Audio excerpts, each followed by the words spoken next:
help but believe if one of my benchmates were presiding over this trial, that exact same allegation would not have arisen. However, I obviously don't. As we near the end of a high-profile trial of former Grand Rapids officer Christopher Schurr. Good evening. Thanks for joining us on News Channel 3 at 5. I'm Andy Dominiani. And I'm Jessica Hardhorn.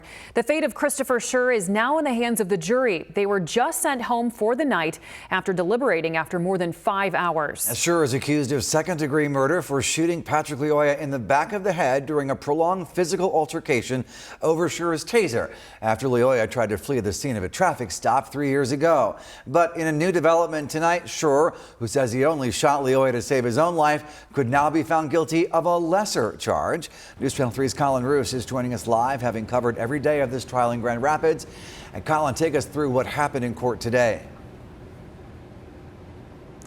Good evening, Andy. Yeah, we heard the prosecution and the defense make their final case, and they returned to many of those same points we heard in previous days. But there was some last-minute action, the biggest being that a voluntary manslaughter charge is now on the table for Schurr, and there were some last-minute motions for a mistrial that were denied. What is the duty here? You have the duty not to kill somebody unless it's a really darn good reason. Chris did not have time to give a warning. That's it. That's how much time he's got. Following 6 days of testimony, the prosecution and defense spent hours offering final thoughts for jurors.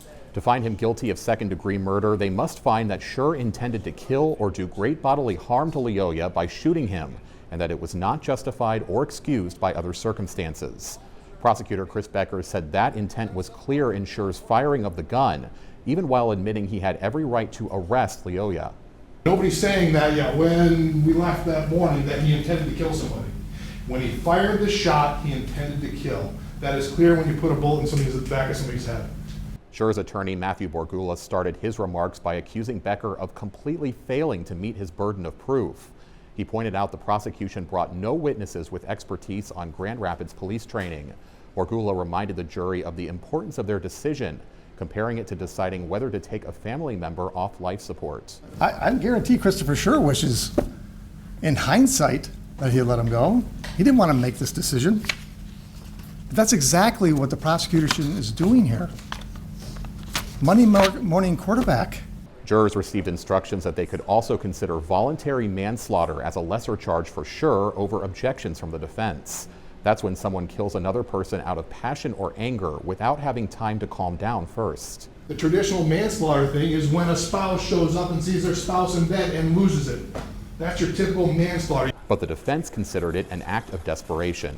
This is the prosecution recognizing this case as weak. It's a lesser included. Defense counsel also brought motions for a mistrial this morning based on judicial bias. They claimed instructions were shifting and alleged that Judge Mims rolled her eyes during certain testimony. She stressed she didn't know either Lyoya or Schurr.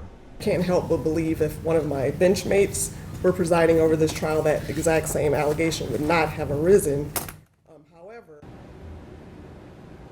Now, the jury has gone home for the day. They will be back at 8:30 in the morning. And in the meantime, you can head to our website, WWMT.com. We have a summary of what happened in the first 6 days of this trial. In Grand Rapids, Colin Roos, News Channel 3. Colin, thank you. Let's take a live look over